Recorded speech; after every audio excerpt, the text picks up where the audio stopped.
Salve, salve, pessoal. Pré-prova, Carlos Drummond de Andrade, poeta brasileiro de segunda fase do modernismo. Vocês têm de se ligar em um monte de coisa. Eu vou dar uns toques aí para vocês rapidíssimo, tá? A primeira coisa importante a gente se considerar é que o Drummond é um cara que tem uma larga produção poética. Ele começa quando estava finalizando a primeira fase modernista. Ele não participa da semana, ele é um poeta que, na verdade, colhe os frutos da desconstrução da poesia clássica, da desconstrução da dicção poética mais tradicional, do uso da palavra. Então, tem um monte de conquistas da primeira fase, da fase da Semana de Arte Moderna, que ele colhe, mas ele não participa dessa Semana de Arte Moderna.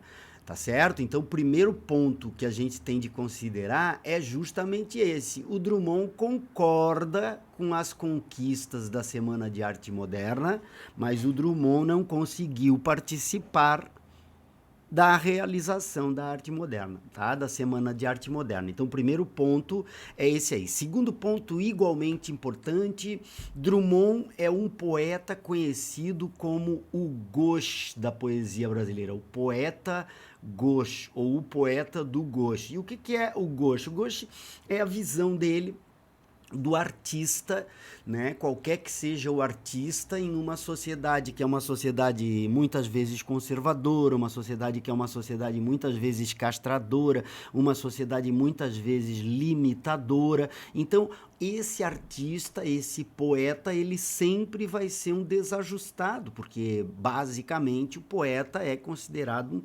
um ser capaz de enxergar mais longe, um ser mais dotado de sensibilidade do que a maioria das pessoas, tá? Então é muito importante vocês se ligarem que essa expressãozinha caracteriza esse cara aqui, que é o grande escritor da poesia brasileira ao longo do século XX. Sem dúvida nenhuma, um dos grandes da poesia de língua portuguesa do mundo, tá? Tá, professor, o que a gente vai estudar? Bom, a gente tem uma série de características que eu queria que vocês se ligassem aí.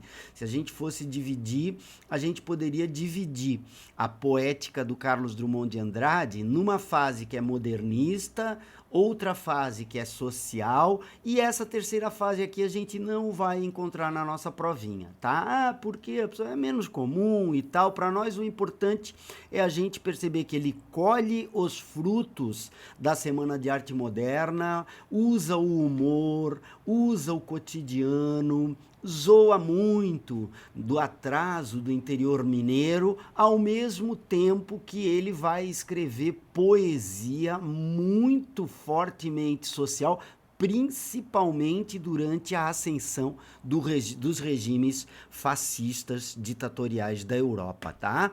O que não impede, lembrem-se, o que não impede de ele ter escrito um poema como, por exemplo, No Meio do Caminho Tinha uma Pedra, que é um poema muito, muito, muito próximo daquilo que foi defendido pela Semana de Arte Moderna.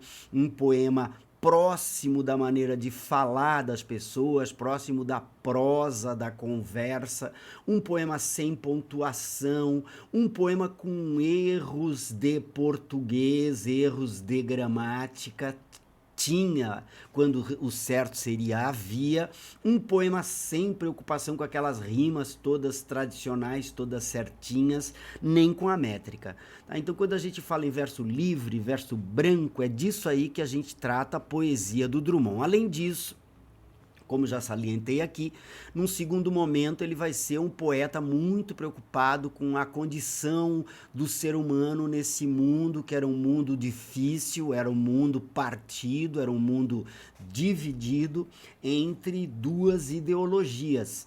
Né? E a Segunda Guerra Mundial traduz essa luta entre o autoritarismo de direita e os regimes democráticos e os regimes de esquerda, tá certo? Então, para nós é importante a gente perceber que a partir da década de 40, a poética do Carlos Drummond de Andrade passa a apresentar um monte de poemas marcados por esse engajamento nas questões sociais aqui. Tá? É importante a gente perceber também que ele não é muito otimista não, tá, gente? A gente até chegou a ver aquele poema, né, A Morte do Leiteiro, em que o nascimento da aurora poderia significar alguma coisa boa, mas se liga aí que tem poemas dele falando sobre o pavor que é viver um momento histórico em que a qualquer momento um pode jogar uma bomba atômica na cabeça do outro e o mundo se acabar, tá certo? Então tem muito do pessimismo nessa poética do Drummond. Por último, mas não menos importante, o poema de Sete Faces. Tá? O poema de Sete Faces, que sempre é importante a gente salientar, essas sete faces aqui tem a ver com geometrização, geometrização da arte. E essa geometrização da arte, o Drummond não inventou não. Ele foi lá pegar no movimento que a gente chama de cubismo, tá certo? O poema mesmo tem 7 estrofes. Ah, por quê, professor? Porque as 7 estrofes reforçam a divisão que está expressa no título. Então, as 7 estrofes são um recurso formal em favor do recurso do conteúdo, do sentido, daquilo que o poema quer dizer, tá certo? Então a gente tem as 7 estrofes aqui, na primeira o batismo do Ghosh, na segunda a ideia de uma tarde que talvez fosse azul, era a infância dele na pequena cidade de Itabira, Minas Gerais.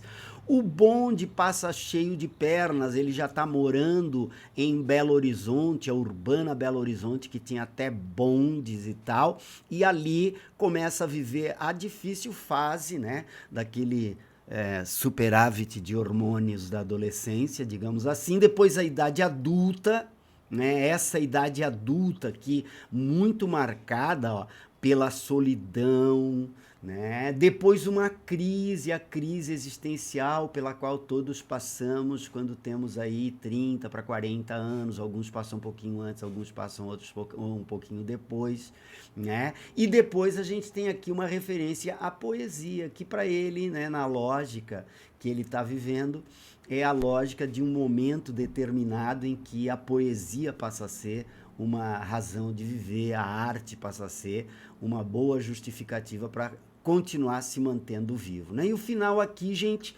é essa tirada irônica, essa tirada que atribui um dos grandes poemas da língua portuguesa, porque Poema de Sete Faces é um dos grandes poemas de língua portuguesa, ele atribui isso à lua e ao conhaque, numa flagrante ironia, né? Numa flagrante expressão humorística sobre a própria poesia que ele acabou fazendo.